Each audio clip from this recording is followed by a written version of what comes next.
Friends, అందరికీ good morning. అందరు ఎలా ఉన్నారు? నేనైతే ఆ భగవంతుని దయ వల్ల బాగానే ఉన్నాను.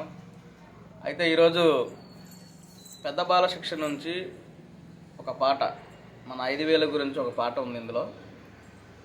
అది మీతో పంచుకుందామని ఇలా వీడియో చేయడం జరిగింది. ఒకసారి వినండి.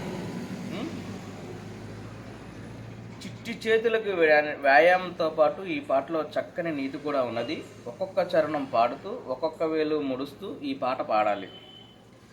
తిందాం తిందాం అని చిటికిన వేలు, ఎట్లా తిందామని ఉంగరపు వేలు, అప్పు చేసి తిందామని మధ్య వేలు, అప్పట్లా తీరుతుందన్న చూపుడు వేలు, పొట్టివాని నేనున్నా కదా అని బొటన వేలు.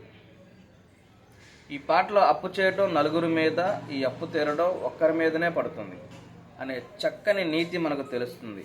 అమ్మ పిల్లలకు చేతి వేలను పరిచయం చేయడానికి ఆడిస్తూ వాడి చెయ్యి పట్టుకొని, పెళ్ళికి పెద్ద చిటికిన వేలు, ఉంగరాల భోగి ఉంగరపు వేలు, పుట్టు సన్యాసి మధ్యన వేలు, కొండేల కొరివి చూపుడు వేలు, చుట్టాల సురవి బొటన వేలు.